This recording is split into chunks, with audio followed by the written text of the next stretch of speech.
Jamais, venturoso Trasímaco, a injustiça traz mais vantagem que a justiça. Banqueteia-te com essas iguarias, Sócrates, na festa das Bendídias, disse. Mas as recebi de tuas mãos, Trasímaco, disse eu, já que te fizeste amável comigo e deixaste de ser rude. Se não me regalei, foi por minha causa, não por tua. Ao contrário, acho que fiz como os gulosos que pegam e provam aquilo que vai sendo oferecido, antes de saborear suficientemente o prato anterior. Parece que, antes de chegar ao que a princípio examinávamos, o que é a justiça, deixei escapar este tema e dei um salto, passando a examinar se ela é ou vício e ignorância, ou sabedoria e virtude. E, de novo, mais tarde, ao ocorrer a afirmação de que a injustiça é algo que traz mais vantagem que a justiça, não me contive e troquei a questão anterior por essa. Sendo assim, nada sei, e isso foi o que resultou de nosso diálogo. Se não sei o que é a justiça, dificilmente saberei se ela é uma virtude ou não, e se quem a tem não é ou é feliz. Platão, A República, livro 1, 354 a.c. Em poucas linhas, Sócrates vai do êxito à decepção. Em vez de se comprazer por ter refutado a tese moralista de Trasímaco, por ter dobrado o interlocutor oponente, Sócrates lamenta ter entrado em discussões secundárias, a saber, se a justiça é sabedoria ou ignorância, se ela é virtude ou vício, e, por fim, se ela traz vantagem e leva à felicidade, ou se, pelo contrário, traz desvantagens e conduz à infelicidade. Antes de chegar a uma conclusão satisfatória sobre o que é a própria justiça. Em resumo, Sócrates percebe que não soube conduzir o diálogo e por isso não chegou a lugar algum. Sem saber o que é a justiça, tampouco se pode saber se ela é vantajosa, se ela é uma virtude, se ela é uma sabedoria. Um leitor apressado poderia reclamar do tempo perdido. Se não se chegou a lugar algum, por que não cortar o primeiro livro e iniciar a leitura pelo segundo? São vários os motivos pelos quais a pressa não seria aqui uma boa conselheira. Para começar, na filosofia platônica não é algo secundário se livrar de supostos conhecimentos que não resistem ao exame minucioso. Basta lembrar que Sócrates se gaba de ser o mais sábio dentre os gregos, por saber que nada sabe, ao passo que os demais nem disso estão cientes. Ademais, é aqui no livro primeiro que são apresentados os principais problemas sobre os quais a obra versa, relembrando o que é justiça e se a justiça é vantajosa ou desvantajosa, se ela conduz à felicidade ou à infelicidade. Por fim, a tese adversária contra a qual Sócrates argumentará ao longo de toda a República é apresentada aqui por Trasímaco, a tese que afirma que a justiça é o vantajoso para o mais forte e que o indivíduo injusto é mais feliz do que o justo. Mas vejamos isto tudo mais de perto. Na aula de hoje, examinaremos o livro primeiro de A República. A aula está dividida em 3 partes. Na primeira, veremos a discussão entre Sócrates e Céfalo. Na segunda, o debate de Sócrates com Polemarco. Na terceira e principal, o combate entre Sócrates e Trasímaco. Eu sou Amaro Fleck, professor do Departamento de Filosofia da Universidade Federal de Minas Gerais, e esta é uma aula do curso livre de Filosofia Política.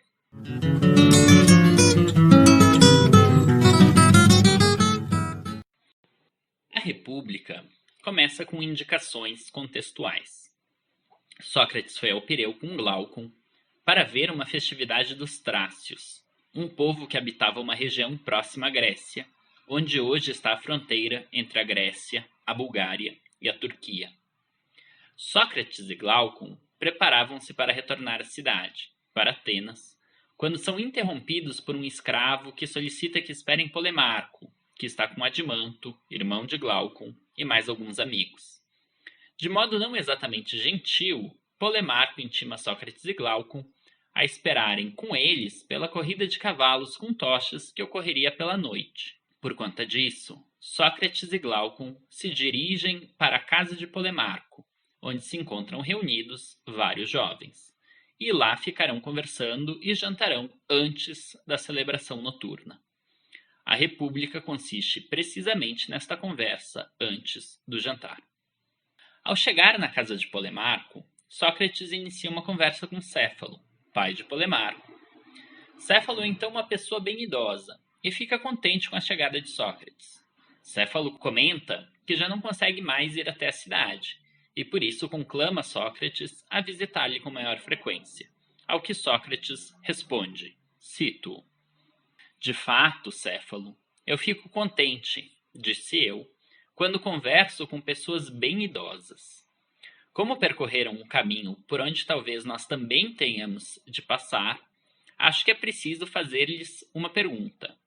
Será esse caminho áspero e penoso ou suave e fácil?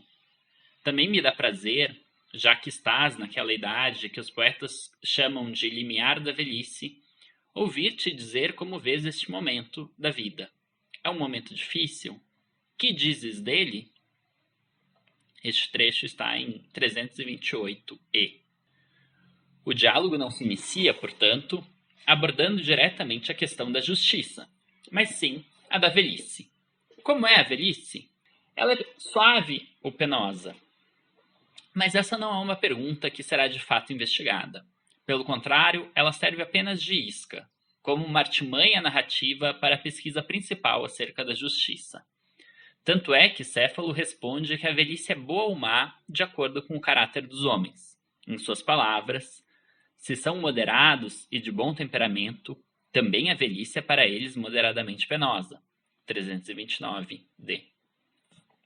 Sócrates questiona-o, então, se a facilidade com a velhice não decorreria antes da fortuna do que do caráter. Céfalo concede que a riqueza ajuda, pois o homem sensato não suportaria facilmente uma velhice que tivesse a pobreza como companheira. 330a. No entanto, a riqueza não basta para o insensato ficar bem consigo mesmo. Ou seja, a riqueza auxilia, mas o caráter é que determina se a velhice será penosa ou suave. Qual foi o maior bem de que usufruíste pela posse de grande fortuna? Questiona Sócrates em 330d. Ao que responde Céfalo: tenho como digna de apreço a posse da riqueza, não, porém, para todo e qualquer homem, mas apenas para o sensato.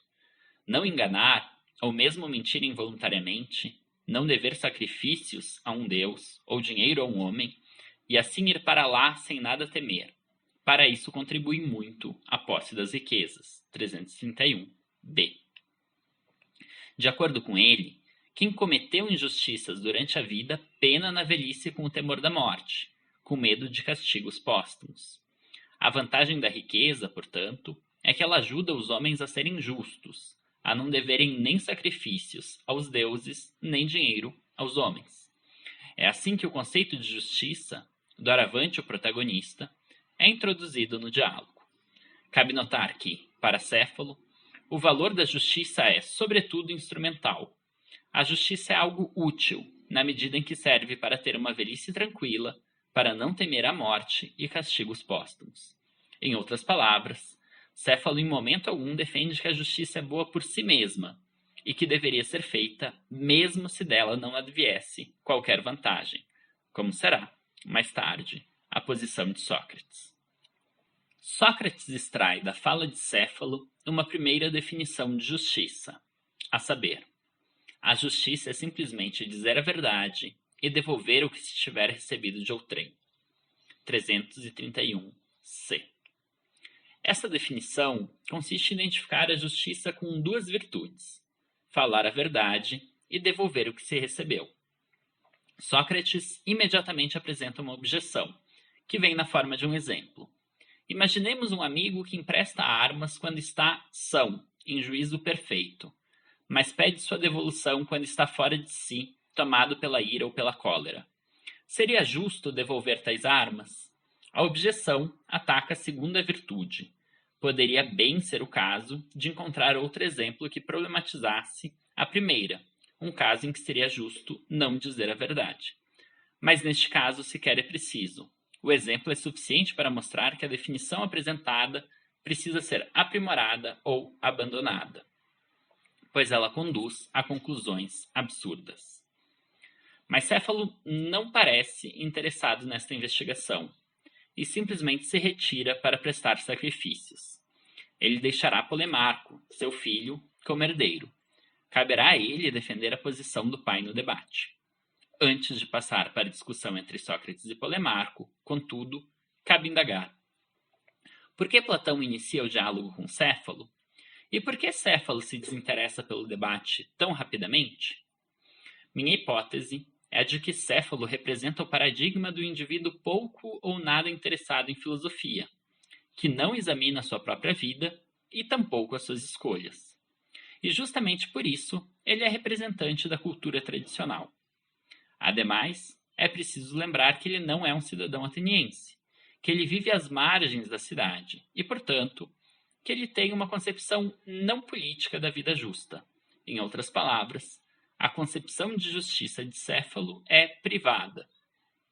E por isso, não diz respeito à contribuição dada à polis, à função que cada um exerce em uma totalidade maior.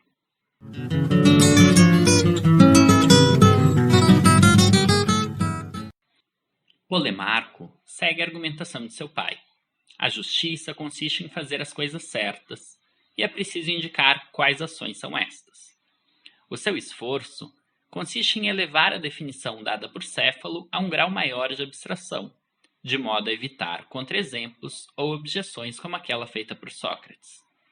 Polemarco apresenta então uma reformulação da definição de justiça, ao dizer que é justo devolver a cada um o que lhe é devido, 321e. Sócrates pede para ele ser mais preciso, explicar melhor o que significa uma tal definição e se ela não teria o mesmo problema da anterior. Ao que Polemarco responde que os amigos devem fazer bem aos amigos e mal aos inimigos, pois é isto que é devido a eles. Após uma breve menção à diferença entre o que é devido e o que convém a, Polemarco reformula sua definição, apresentando-a da seguinte forma: a justiça é tratar bem os amigos e tratar mal os inimigos. 332d. O exame dessa segunda definição de justiça é um pouco mais longo, e sua refutação passa por 3 passos. Em primeiro lugar, Sócrates questiona quando se precisa de um homem justo, ou, em outras palavras, se ele é útil ou trivial. Quando doente, o amigo necessita de um médico. Quando está no mar, de um piloto. Mas de nada serve um médico quando se está são, nem um piloto quando se está em terra firme. Polemarco começa afirmando que o homem justo é útil na guerra, mas neste caso ele não seria útil na paz, o que é uma conclusão a que Polemarco não quer chegar. Polemarco enreda-se facilmente nas perguntas de Sócrates, mudando com frequência de opinião. A seguir, defende que o homem justo é preciso no momento de realizar contratos, nas questões que envolvem dinheiro, mas tão somente quando é preciso depositá-lo, deixando-o a salvo. A conclusão deste exame inicial é que a justiça só é útil quando as coisas são inúteis. Assim, quando o dinheiro é inútil e precisa ser guardado, então o homem justo é útil. E o mesmo se dá com outras coisas, como instrumentos de trabalho, musicais ou armamentos. O segundo passo do exame consiste na observação de que as pessoas se enganam e que há indivíduos que parecem ser justos, mas não o são. Logo, aqueles que estiverem sendo enganados prejudicarão seus amigos e ajudarão os inimigos. Polemarco corrige sua definição, dizendo que o amigo não pode apenas parecer ser bom, mas precisa também, de fato, ser bom. Assim, é justo fazer o bem ao amigo, que é bom, e prejudicar o inimigo, que é mau. 335a. O terceiro e derradeiro passo questiona se um homem justo prejudicaria alguém, seja ele quem for. Ora, um cavalo mau se torna ainda pior quando maltratado. O mesmo ocorre com um cão e não é diferente com os homens. Quando são maltratados, prejudicados, os homens se tornam ainda piores. ainda mais injustos. A conclusão é que não é próprio do homem bom causar prejuízo. 335d. Em sentido estrito, apenas o terceiro passo é de fato uma objeção. A definição proposta por Polemarco é inaceitável, porque um homem justo não prejudica ninguém, nem torna ninguém pior. Mas os dois primeiros passos também tornam mais problemática a concepção de justiça de Polemarco.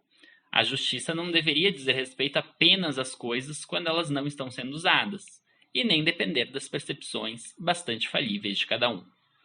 Cabe notar, além disso, que também a concepção de Polemarco diz respeito à esfera privada, sendo uma concepção não política, que não problematiza a vida em comunidade e a função que cada um desempenha na cidade. Como Céfalo, Polemarco é um estrangeiro e, por isso, não tem vida cidadã. Em resumo, para ele a justiça não é mais do que lealdade. Tanto Céfalo quanto Polemarco são, além disso, complacentes.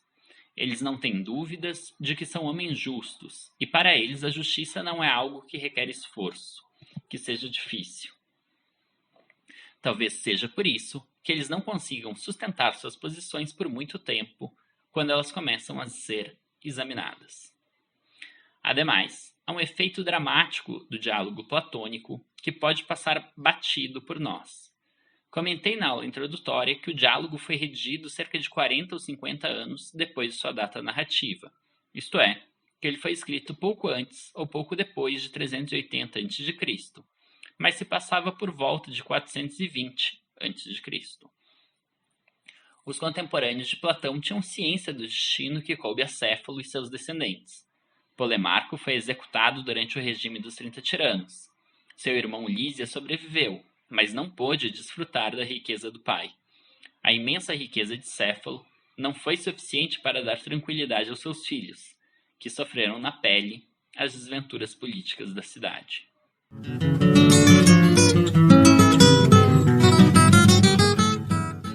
Com a desistência de Polemarco, entra em cena Trasímaco. Ele é o terceiro interlocutor de Sócrates, e o diálogo com ele é a parte mais extensa e importante do primeiro livro. Enquanto a conversa com Céfalo e Polemarco é cordial, assim como serão doravantes com Glaucon e Admanto, o debate com Trasímaco é tenso e pouco amistoso. Platão deixa isto claro já pela caracterização do personagem. Trasímaco não sabe escutar. Ele se retesa como um animal feroz e parte para cima de seus interlocutores. Já em sua primeira intervenção, Trasímaco desafia Sócrates de modo bastante rude. Cito: "Que conversa fiada é essa, Sócrates? Já há tanto tempo estás nisso. Por que esse bom mocismo, sempre fazendo mesuras um ao outro? Vamos, se é que, de verdade, queres saber o que é o justo. Não fiques só interrogando, nem te esforces em refutar quando alguém te dá uma resposta, já que sabes muito bem que é mais fácil perguntar que responder. Vamos, responde tu também e dize-nos como defines o justo." Esse trecho se encontra em 336 CD. Sócrates responde que não está de brincadeira, que realmente está buscando descobrir o que é a justiça, mas que de fato não sabe o que ela é. Trasímaco segue achando que isto é um mero estratagema de Sócrates, que finge nada saber para se divertir refutando as respostas dadas. Mas antes de analisar a tese de Trasímaco, contudo, cabe notar que há um contraste curioso aqui. Trasímaco é apresentado como pouco civilizado, incapaz de manter uma conversação polida. Como logo veremos, sua concepção é um tanto confusa e mesmo incoerente. Ainda assim, ela é bem mais desafiadora, tanto que Sócrates vai fracassar em sua primeira tentativa, no livro primeiro, e precisar de um longo exercício de pensamento, que ocorrerá ao longo dos demais 9 livros, para refutar o argumento do sofista. A tese. Trasímaco afirma que tem uma resposta, a melhor de todas, mas que exige dinheiro para ensiná-la. Sócrates diz que pagaria se tivesse dinheiro, mas que infelizmente não o tem. Glaucon afirma que paga para ele, incitando Trasímaco a apresentar sua definição. Trasímaco, por fim, afirma então que o justo não é senão o vantajoso para o mais forte. 338c. Quando apertado, ele esclarece que o mais forte é o governante, querendo com isto dizer que o justo é vantajoso para o governante, o que para ele é o mesmo que dizer que o justo é aquilo que o governante decide ser justo, que a justiça consiste em obedecer às leis e que as leis, por sua vez, nada mais seriam do que a vontade ou interesse do governante. Essa posição pode ser chamada de convencionalismo, um precursor do legalismo ou do positivismo jurídico. Mas Trasímaco a associa com outra tese, que podemos chamar de imoralismo, exposta em 344a. Cito-a. Olha, portanto, para isso se queres discernir quanto lhe é, enquanto indivíduo, mais vantajoso ser injusto do que justo. Muito facilmente compreenderás, se alcançares a mais perfeita injustiça, a que torna muito feliz quem comete injustiça, mas infelicíssimo quem sofre injustiça e não quer ser injusto. E logo a seguir, não por temer praticá-la, mas por temer vir a sofrê-la, é que censura a injustiça quem a censura. Assim, Sócrates, a injustiça, se é bastante, é mais forte, mais própria do homem livre e poderoso que a justiça. E, o que eu dizia desde o início, o interesse do mais forte é o que é o justo, e o que é injusto é útil e vantajoso para ele. 344c. Em resumo, Trasímaco une duas teses, a do convencionalismo, que diz que a justiça consiste em obedecer às leis e que as leis são o interesse dos governantes, com a do imoralismo, que diz que é mais vantajoso ser injusto e, portanto, não obedecer às leis do que ser justo. Em outras palavras, que é mais feliz quem busca satisfazer seus próprios interesses do que os interesses dos governantes. Em seu comentário à República, Júlia Anas argumenta que estas duas posições não são coerentes. De acordo com ela, enquanto a tese convencionalista afirma que não há nada de objetivo acerca da justiça, que ela é mera convenção humana e, portanto, que tudo o que é dito sobre isto pertence ao terreno do contingente e do arbitrário, a tese imoralista diria que há sim algo de objetivo acerca da justiça, e por isso é sempre melhor agir de forma injusta do que justa. Para ela, Trasímaco é de fato um imoralista, e ele teria deixado de lado o convencionalismo ao longo da discussão. É importante observar que uma nova questão foi introduzida com a concepção de Trasímaco. Céfalo e Polemarco responderam apenas à questão: o que é a justiça? Trasímaco respondeu esta questão com o convencionalismo, mas acrescentou uma segunda pergunta: a justiça é vantajosa ou desvantajosa para quem a pratica? Ela conduz à felicidade ou à infelicidade? Ela é virtude ou vício? Essa questão se mostrará tão importante quanto a primeira e será examinada ao longo de toda a obra. O exame. Boa parte do exame da concepção de Trasímaco é antes uma exigência de esclarecimentos do que uma tentativa de refutação.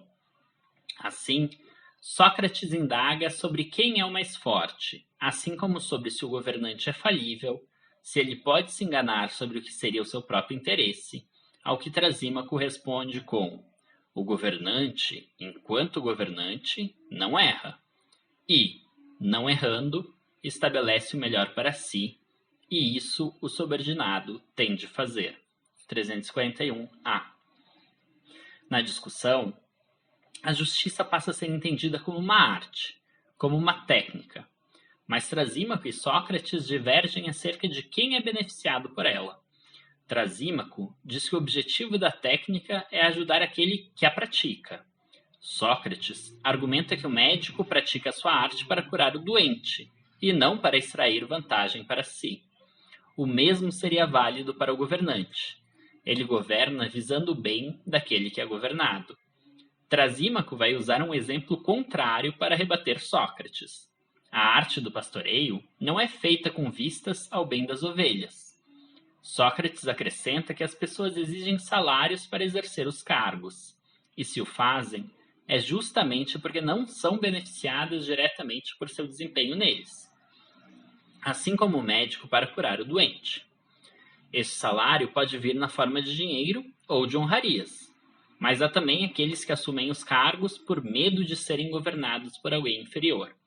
Se existisse uma cidade de homens de bem, de Sócrates, poderia muito bem acontecer que a disputa deles fosse para conseguir ficar fora do governo. 347d.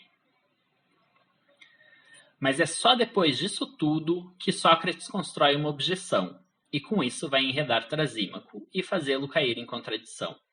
Ela consiste em um breve questionário proposto por Sócrates, a partir da constatação de Trasímaco de que o homem injusto teria discernimento, ao passo que o justo seria ingênuo.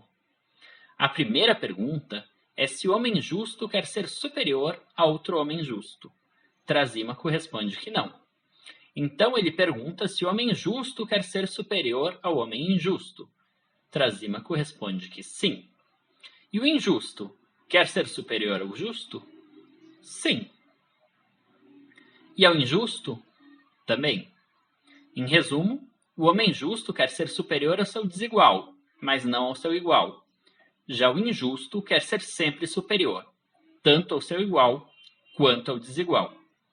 Agora, novamente, Sócrates compara com quem detém a arte da música ou da medicina. O médico ou o músico querem ser superiores ao não médico ou ao não músico, mas não ao médico ou ao músico.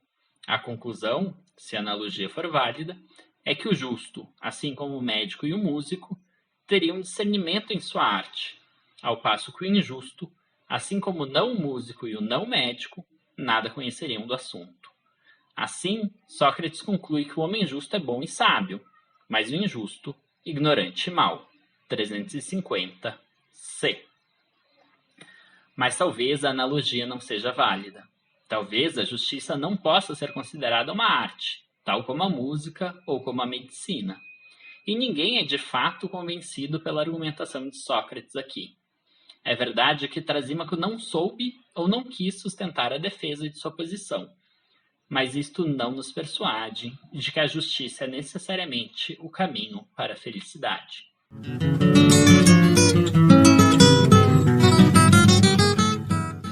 Para a preparação desta aula, eu utilizei a edição de A República, de Platão, da editora Martins Fontes, com tradução de Ana Lia Amaral de Almeida Prado, de 2006.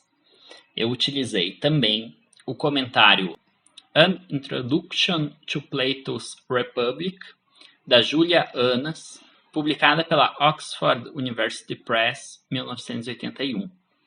A música que vocês escutam no fundo, em alguns momentos, é a música Choro, de Noel Rosa, e está no CD Noel pela Primeira Vez, volume 7.